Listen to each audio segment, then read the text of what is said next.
Hello there, it's Gamer's Girlfriend here, and welcome back to Resident Evil 7 Biohazard. This video is going to be a kind of a discussion video, so let's just get right into it.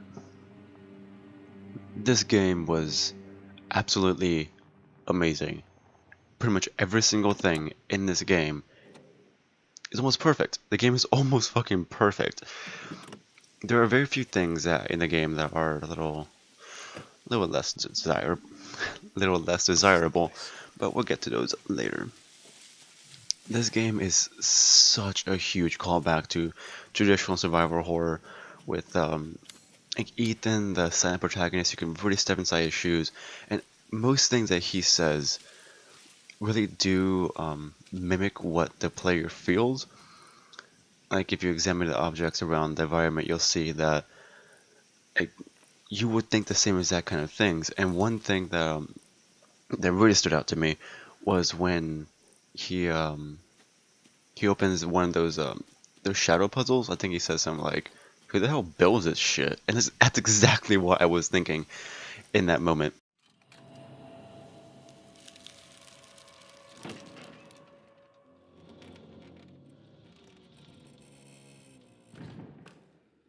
Who builds this shit? Who honestly builds these kind of weird contraptions in their homes, and he just an old everyday guy that just got thrown into a horrible situation, and he just has to find a way to survive. And that's a lot better than how it used to, how it was for the past few games. That you're just this rugged, tough, military hardened super soldier, not super soldier, but just a soldier that just goes in, knows what Umbrella is doing, gonna try to stop it, and that's the whole game. You go kill a crap ton of zombies, kill a lot of bosses, and stop Umbrella again and again and again and again. This time you're just a regular old guy that just looking for his wife and gets thrown into a situation that he did not want to be in. He didn't have any combat experience, any gun training or anything like that. Is that the right word to say it? Gun training? Sure, I'll stick with that. Yeah, he didn't have any experience using guns, but he just goes in there just to find Mia, and he gets a bunch of shit thrown at him. And he's almost like an empty shell because he barely talks. And that's one criticism people have, that they don't like him just that he didn't talk that much. But I think that is a great way to do it. Because if you talk too much, you feel a little bit too self-imposed, and you really couldn't put yourself in his shoes as well. But because he barely talks at all, and when he does talk, he kind of mimics what the player will be feeling. It feels like you actually are Ethan. You're going to Louisiana, and Mia is your girlfriend, and you are going to save her, and you are the person that is going through all this horrible shit. Another thing I want to talk about is the way they actually handled making this, like the little soft reboot they did, because when they actually make reboots of games or movies or many franchises, they don't do that good of a job. Like, what was it again? I think Dead Rising 4 was gonna do a callback to what they were going to do. Like what made Dead Rising amazing in the first place, but they kind of fucked up. They didn't do that good of a job making it. But Doom, which everyone talks about in these kind of things, Doom did a fantastic job. They dissected every single piece of the game and actually found out what made the games, the first game, the Doom game, good in the first place, and just revamped every single aspect of the game. And I think they did the same thing with Resident Evil 7. They went back to what actually made the first few games scary and make the first few games amazing, and put it back in a new coat of paint. Instead of actually making a reboot of the game, they made a soft reboot, which actually works out a lot better than traditional reboots, because reboots are just retelling the same story with a new coat of paint on it. But soft reboots are going back to the roots of the game with a brand new story. And that's really what Resident Evil needed. They needed to go back to the roots and step away from the action-oriented uh, games they came out with. Like Resident Evil 5, you first started off with just like in this, I think, African city, and immediately started fending off ginormous hordes of zombies, like hundreds of zombies, right in the middle, like right in the beginning of the game. That's not a horror game. That is an action game with a horror theme slapped on top of it. And they needed to fix that, so they went back and made the pace a lot slower. And I mean a lot slower in this game than just like immediately action. There is action in this game, but it's way later on and you really do earn it. Okay, next part. They really thought about everything in this game. The team again that made this thought about every single detail. There's so much detail in this game. There's little bits of mold just on like the on like food. So many ambient noises. You have no idea where everyone is. Like in the very beginning of the game, there were ambient noises everywhere, and you have no idea if you're alone, if there is like who's walking around, if it's only Jack Baker in the house, because you have no idea what's going on. You see Jack Baker in the hallway, and then you keep hearing so many ambient noises. You don't know if it's only Jack Baker there. You don't know if Marguerite's around there too. Lucas is out to get you too. You just know that there's a deadly presence in the house, but you don't know where it is. You don't know what you're gonna do. All you gotta know, you have to run and you gotta hide. That's it. You gotta look for objects in the house, and actually all the objects in the house do make sense about where they are and why they're there.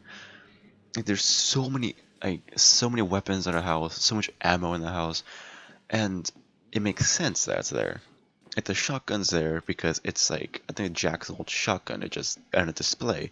There's a broken shotgun because Jack used to be a Marine, he's a hunter, he's made hunting trophies around. And that's why there's so much ammo. There's so much ammo because they're hunters, they live in the bayou, so you're gonna just hunt whatever there. And it makes sense why there's weird weapons like the burner and a grenade launcher, because of Lucas. He's an avid inventor that enjoys killing animals, so he made those things to go kill more animals. So it makes a lot of sense of why there's so much ammo and so many different weapons in that house. There's weapon repair kits around there to fix those two things, like the shotgun and the pistol, because, well, they're a hunting family. They need the weapon repair kits to repair their broken weapons. Now the next point would be the pacing / progression of the game. I said this earlier, this game, it takes a hell of a lot slower than other Resident Evil games, and that's for good reason. In the very beginning of the game, you find Mia. You finally find your wife you've been looking for 3 years, and you're overjoyed to see her. You finally found Mia, but it quickly just, you get a sour taste in your mouth with how she's acting. She's acting super paranoid. You have no idea what's going on. She's not answering any of your questions, and you just have to go follow her. And you finally about to get out. You're gonna try to find the way out. You're trying to find anything that can help you. And then Mia disappears again. You lost Mia again, and go try to find her again, but then she finds you. She finds you, and you go in this huge battle with her, and you think you kill her. I think you think you kill her twice. One time she hits her head on the wall, and you think she's dead, but then she just gets up with like nothing happened and throw you against the wall, and you shatter the wall. And then you try to kill her with an axe. The axe goes through her neck. You think she's dead, and you obviously feel horrible for killing your wife, but you have to do it. And then you find out, no, she's actually still alive. And then you see her later on shuffling through the house. It's this monstrous like shuffle, kind of almost like a zombie shuffle going across like the hallway, and you instantly feel with a huge sense of dread. Like, how was she not dead? I know I just killed her. What the hell is going on?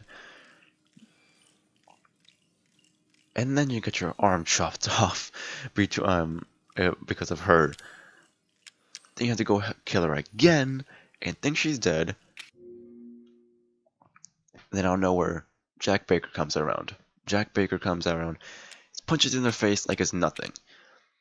You just killed one of their victims. Well, supposedly killed one of their victims. And he didn't care. He didn't care like that you have a gun. He didn't care like, what you just did. He comes up to you, punches you in the face like it's nothing. And that's one point I want to make. Mia is the victim. Mia is the lowest tier of the Bakers, and she gave you so many problems. She gave you hell for trying to save her. And Jack Baker comes along, doesn't even care. He asserts a dominance upon you and just shows you that you are in for a hell of a ride. Mia was the lowest tier of the family. Mia is like the weakest of the family, and she gave you that much trouble. You're about to go on a bumpy ass ride. And that's when we get to the dinner scene. This scene is brilliant.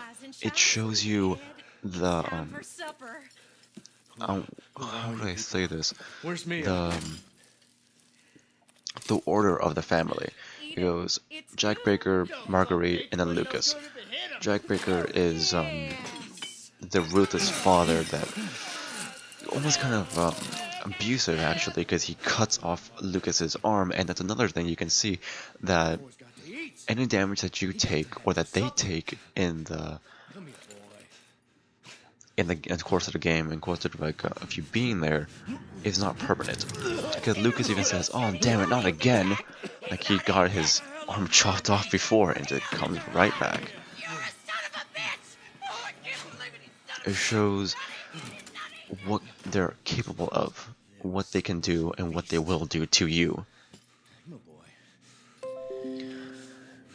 It just shows that, like I said earlier, the order of the family, that Jack is the figurehead of the family, the father of the family. He is the dominant force of the family. They just kicks around Lucas and just yells at Marguerite. And then he tries to kill you and whatever, and then that's when you have to go and try to kill him. And the game presents sort of a backwards difficulty curve, because you'll see that, okay, Jack is obviously going to be the hardest person to kill, the hardest boss in the game, so the game would throw him out last, obviously, right? It would just go from easiest to hardest, so it'd be Lucas, Marguerite, and then Jack. Jack would be final boss, or one of the final bosses at least. But no, the game completely flips that notion of like easiest to hardest and goes from hardest to easiest. It goes from Jack, Marguerite, then Lucas. I think actually that's a great way to do this kind of game.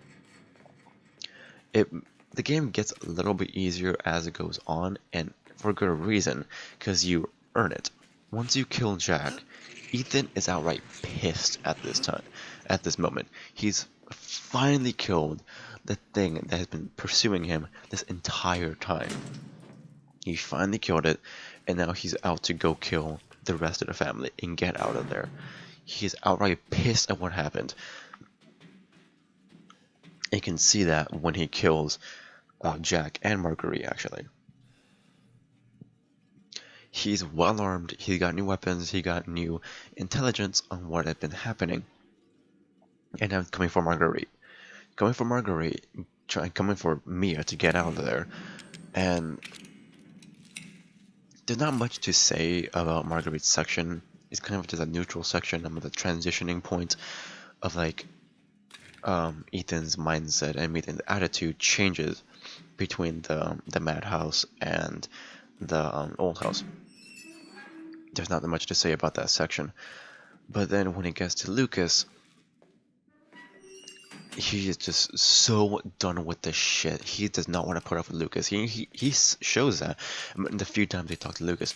He is pissed off and just wants to get out of there. But Lucas is persisting on keeping him there and going through all this shit. And at this point, the player is familiar with everything that's going on. Like they know like how to kill the molded, and that's all that Lucas really has. Just a few molded here and there, like, and some laughable booby traps that he sets up. Ethan can get through them easily, he knows what to do. But then you get to the barn section. And there's a brand new molded. The fat molded. And you have no idea what to do. So it came out of nowhere, and just brand new enemy that would definitely scare Ethan and the player. Brand new enemy, what the fuck, what do I do, how to take this down, how to take this thing down, how much health did I have, is it gonna be a hard battle, and you're just frantically trying to kill this thing. And that's exactly what would happen in that situation. You're super familiar with what's been happening, and then Lucas just throws a curveball at you.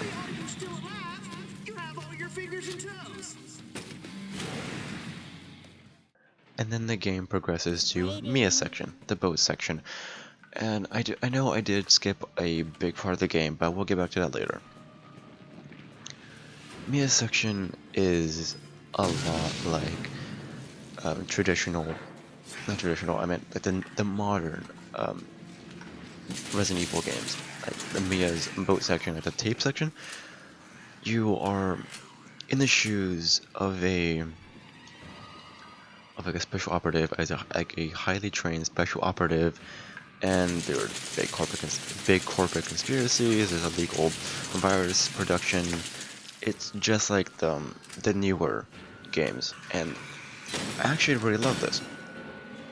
It transitions from the older, like horror-based Resident Evil games, the survival horror-based Resident Evil games, and transitions it slowly into the more modern, action-oriented Resident Evil games, and does it with two different characters. Ethan represents the old survival horror games, and Mia represents the newer style of Resident Evil games.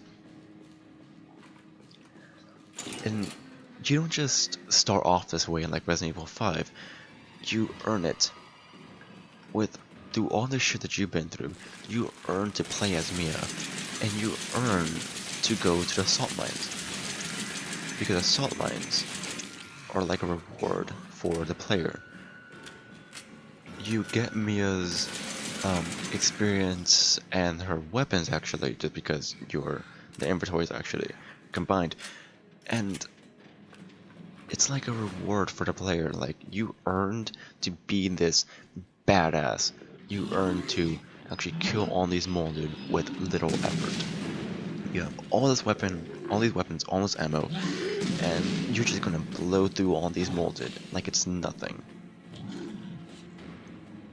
That's why I think it's more like a reward. It's to show off the new skills and the progression of the game. It's a lot more like the modern Resident Evil horror games. Well, horror, quote unquote. Now that we talked about the progression, I want to move on to the next topic. And that's the horror genres that are in this game. This game explores so many genres.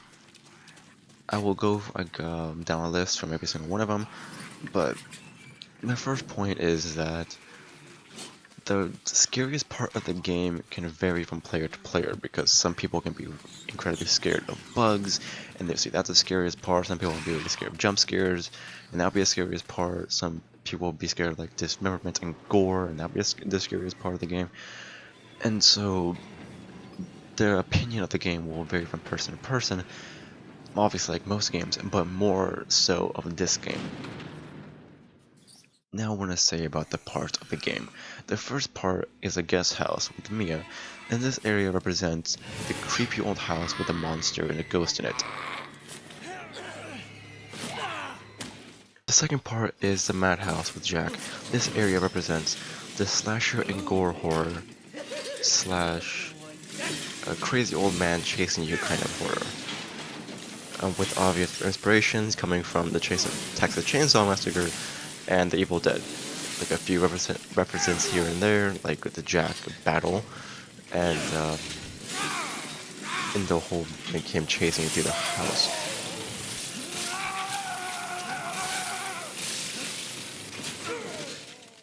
The next part is the old house with Marguerite. This area represents the old witch in the bayou kind of horror. Not too many of those kind of things, but a little bit niche. But it's still a genre of horror. Not the exact name, but you know what I'm talking about. That kind of horror. And the next part is a testing area with Lucas. And this area represents the crazy puzzle room horror made popular by the Saw franchise.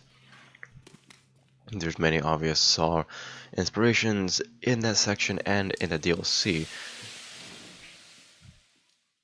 And the next part is the boat section with Mia. This is much like the modern Resident Evil games with an action-oriented style of gameplay.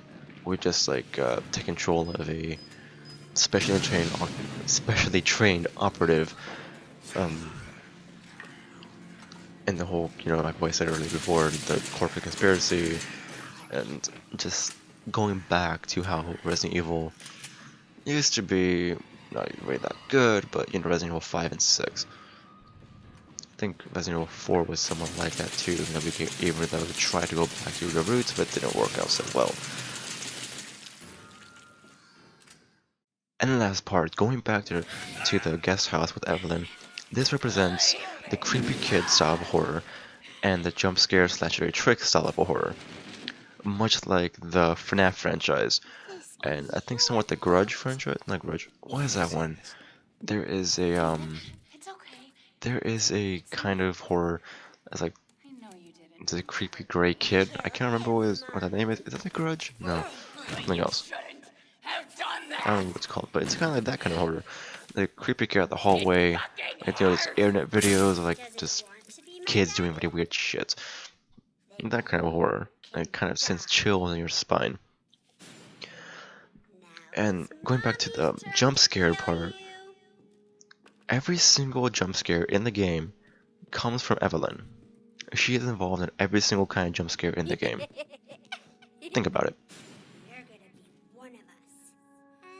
And then maybe you'll play nicely. Now, moving on from all that, I want to talk about the Bakers. And the nonsense that they just talk about the whole game.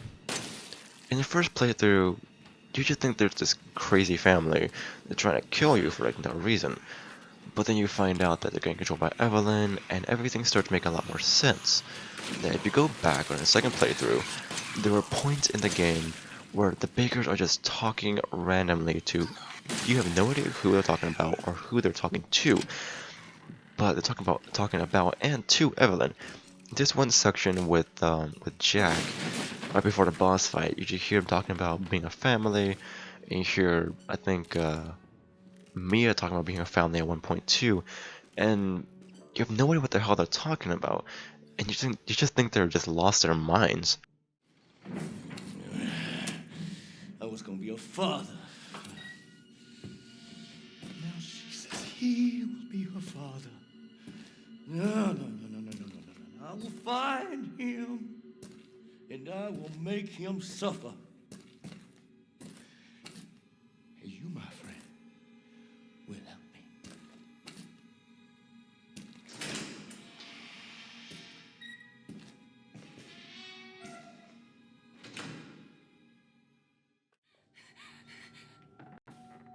We're gonna be a family now that you're here.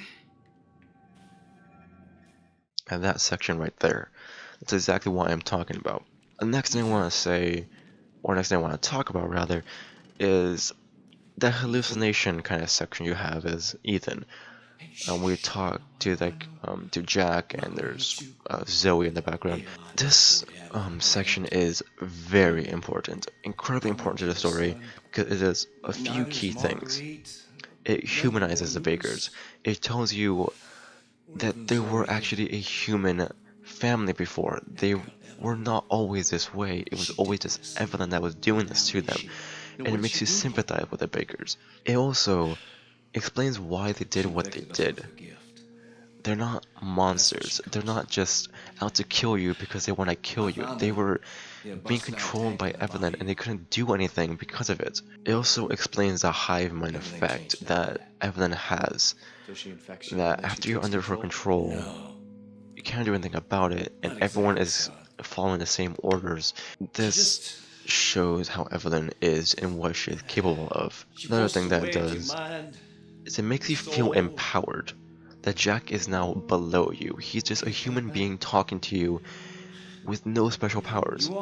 You killed him, and he is saying sorry for what he did. He's saying, he's showing you that you were actually above him. You were always above him the whole time. It's just that Evelyn was controlling him, making him do all that stuff, and giving those weird powers. It makes the player feel accomplished.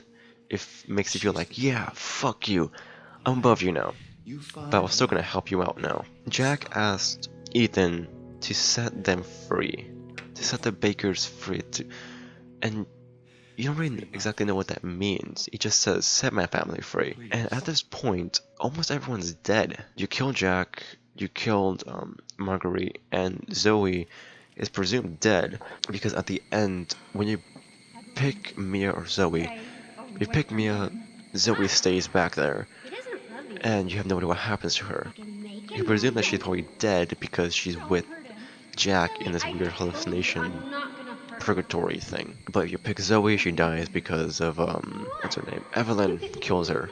And they want to talk about that a little bit later. That's, doesn't make too much sense to me. But anyways, the only interpretation that I can think of this is that Jack wants you to set their souls free. Somehow their souls are trapped inside the mold that Evelyn is controlling, and killing Evelyn would put their souls to rest. And this gives you a new objective. First, your objective was just to get out of there, help Mia, kill the Bakers, and flee the scene. But now is to redeem the Bakers, kill Evelyn, and stop all of this. It gives the player a sense of, how do you say it, not empowerment, just, you feel like you are a hero. It makes you feel as though you are stepping into the shoes of one of the past Resident Evil characters. That you are there to save the day now instead of just get out of there. And that is why that little section is actually very important to the game. It's a very little section that people might not really care about or pay attention to, but it's actually very important for setting up the rest of the game and explaining away the other parts of the game too. Now, the next part I want to talk about is the multiple endings. I like games that have multiple endings, but I don't like that this game has them. Zoe. Go! Both of you just go! If you pick Mia, which most people actually did, I'm sure then there's someone who can help. the rest of the game makes sense, and it's actually the good ending. You can only have a good ending or a bad ending. And the good ending is with Mia, you talk to her for some reason, she's fucking pissed off at you because you say something, and then you guys fall into the lake because of Evelyn, and you start playing as Mia. Makes sense. The rest of the game makes sense. Mia gets out, you guys are good, and then for some reason Ethan is so unenthused to see his wife again. Like, seriously, dude, at the very end of the game, we were talking to me again, like, oh, you made it. I'm glad. Could you be any more unsympathetic, more monotone? You should got through all that shit. Your wife is finally back. You can have your life again. And all I gotta say is, oh hey, Thank you. cool, you're back. What else was I gonna choose? Yeah. Yeah, let's get out of here. I don't fucking know if you get a trauma that he's acting that way, but that's pretty shitty, dude. We need to talk. Anyways, the next one would be Zoe's ending. You pick Zoe, and Mia is left over there. She's stranded over there, and you talk to Zoe, and you find out that Mia probably had a little bit more to do with the whole thing than she let on because of the whole. She came on this boat. There's a boat, and then for some reason Zoe dies. It makes no sense on why Zoe dies if you just supposedly cured her, and also if you think about it, she died by becoming stone. The only way that the bakers the bakers are only people that became stone. Only way people that are affected and become into stone and die Let's go take a look. is if you do enough damage to them and then just outright die because their body can't handle that anymore, can't handle that trauma anymore, and they die like a normal person would, It's her. Evelyn doesn't want us to or leave. they are too far gone from the infection, No, no. and that's how you can kill them. Please, Evie. Zoe was cured.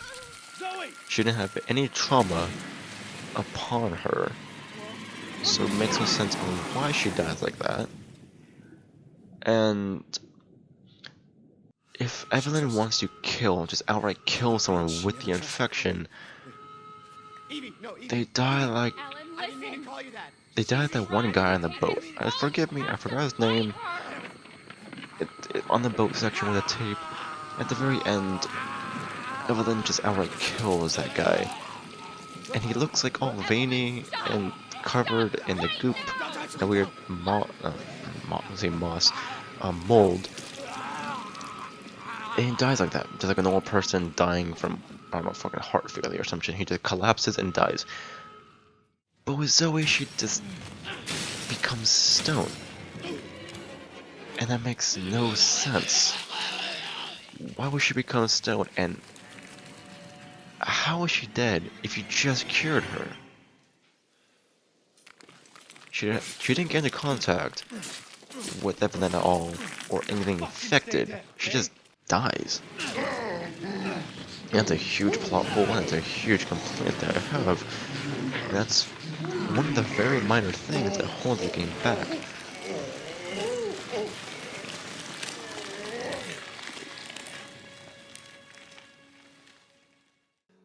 Anyways, that's all I want to talk about the endings. Then I move on to my next point. The twist. Oh boy, the twist. It was beautifully done. I had no idea that the grandma they've been following around the whole game was actually Evelyn. And they foreshadowed this in 3 brilliant ways. I have footage of a few, but not all of them. Unfortunately, do not have footage of some of them, so might want to look that up somewhere else. But the 3 ways are the photo, the tune, and animation. Let me explain that. In the very beginning, the photo that you find with Mia, you're in the room with Mia in the couch. You have to console her and gotta try and find a way out. And that's when she gets kidnapped again, or actually we don't exactly know what happens. There's a huge hole in the wall, and that's when you have to go find Mia again. There's a photo on this tray, or this. It looks kind of like a those trays they have in like the medical field, like when they're operating on someone. I actually don't want to think about that because they have that in the baker's house. Why the fuck do they have that? Anyways, they have a picture of the grandma, and actually I didn't know it was a grandma.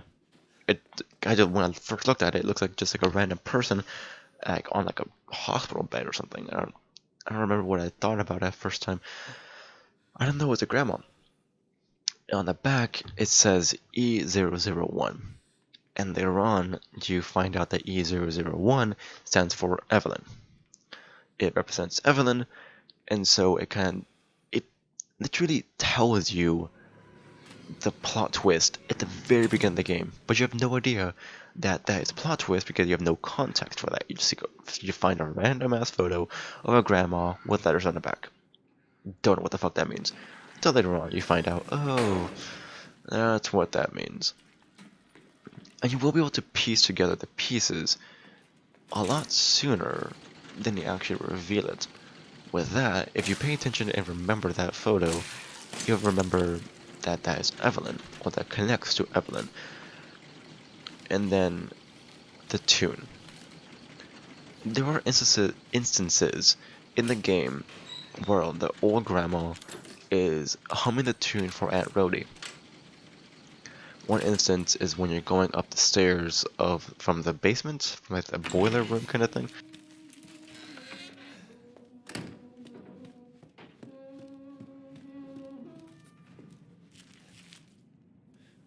And she's in the corner. You can hear her humming the tune, and there's a few other. I'm pretty sure there are a few other instances. I don't know when, but I know that's at least one of them. You can hear her humming the tune at Aunt Rhody, and on the way to a whole huge section of the salt mines, where Evelyn just throws a crap ton of molded at you.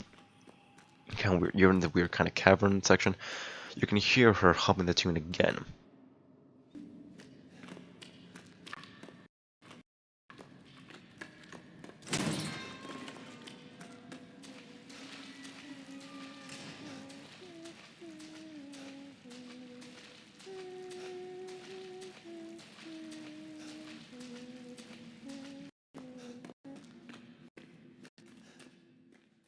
That connects the two characters in a very subtle way. Last one is the animation.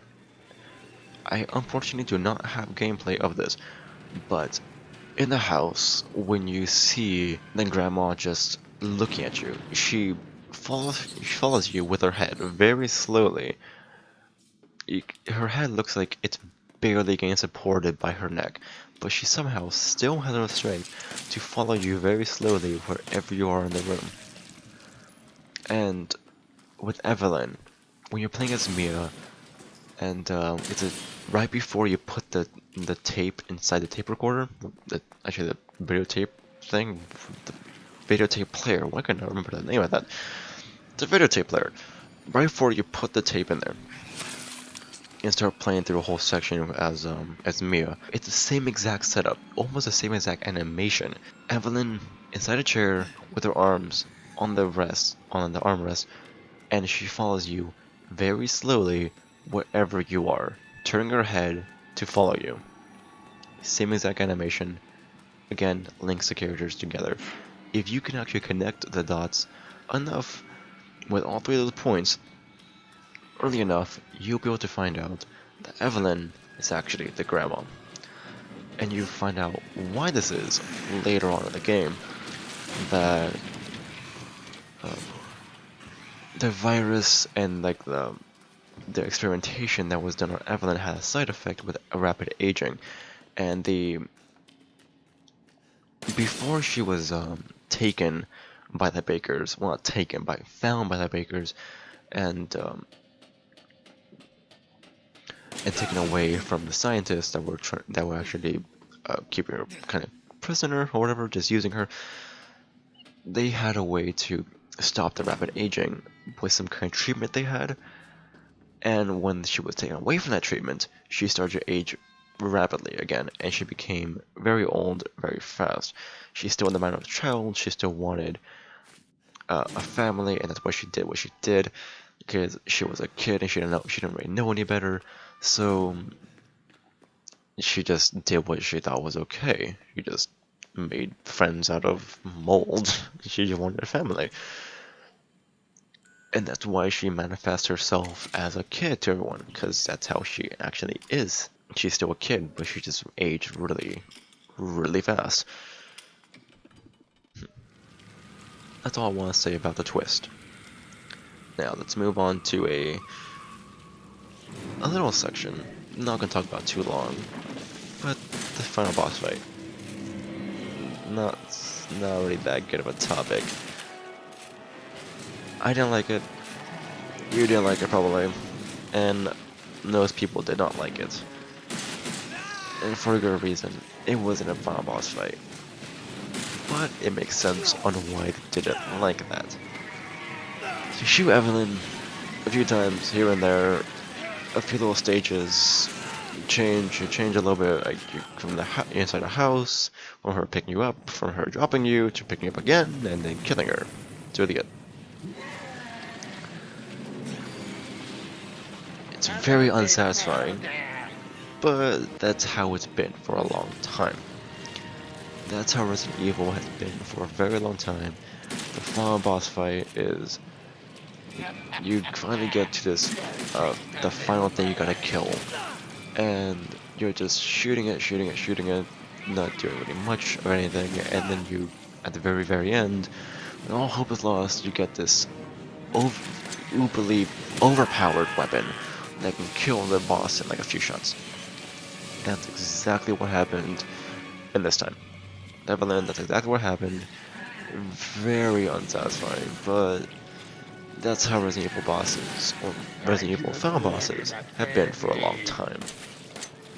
And I don't really expect them to change the formula at all on that part.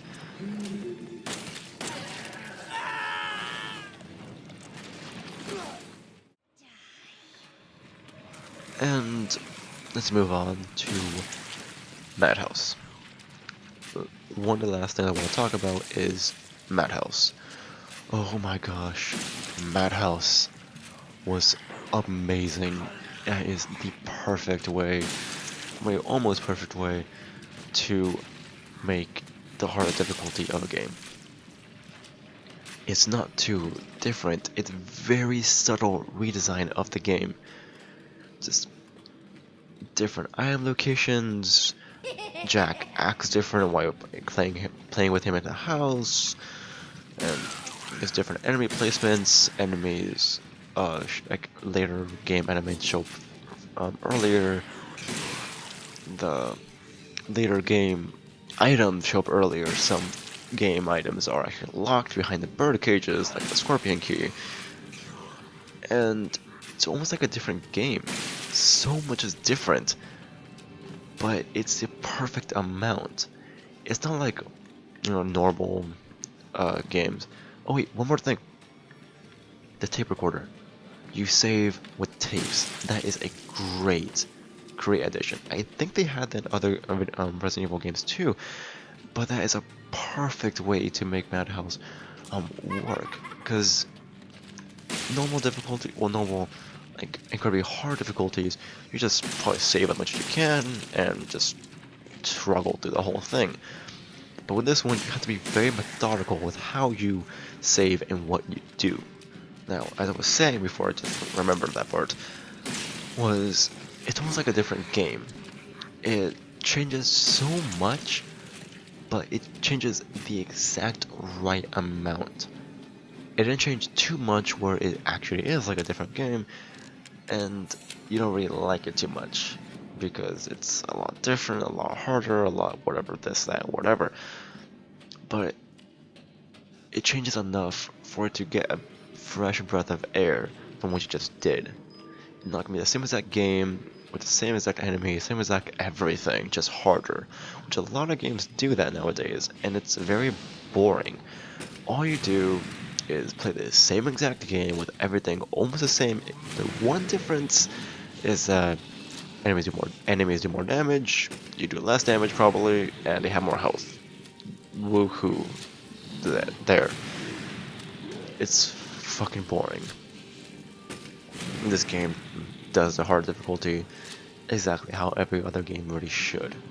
It's pretty much the perfect way to make the hard difficulty. Now, before I end off this video, earlier I said this game is almost perfect. And it is.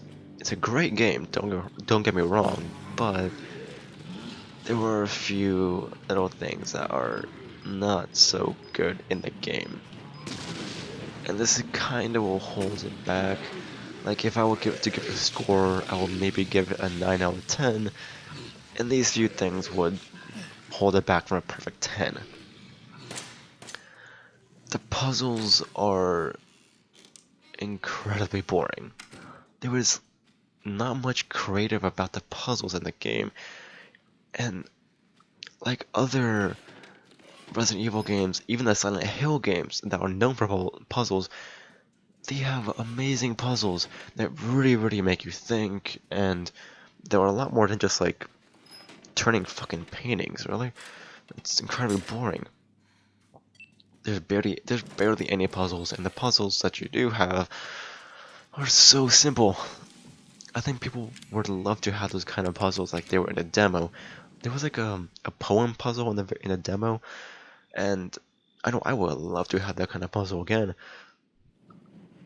And that's what people were actually expecting, but that's not what they delivered. The next thing would be Zoe's ending. Talked about it enough. Zoe's ending is very undesirable. It's pretty much only a good ending or a bad ending, and obviously you're gonna pick the good ending. You pick Zoe's ending, everything is shit. So, kinda fucks it up. There's a few plot holes here and there, not gonna get too much into them, but there's a few plot holes in the game that kinda hold it back just a little bit. And the animations on the game are a little bit not so desirable. They have really good motion capture and lip syncing, but they don't actually sync all the time. Animation kind of get a little buggy, and they look like they have faces made out of rubber sometimes. It's a little bit immersion breaking, and that's one thing that holds it back from a perfect 10. And there you go. There you go. My review, my discussion on Resident Evil 7 Biohazard. It's a fantastic game. Few things wrong with it. I just absolutely love it. I just love the game. I'm definitely revisiting the game again. No. Been rambling for almost an hour. Wow, it's gonna be a long video. Anyways, you guys have not checked out Resident Evil 7 yet, which you should have if you got to the end of the video, because there are a lot of spoilers in the beginning. No. This has been Gamerscore Frenzy. Signing out.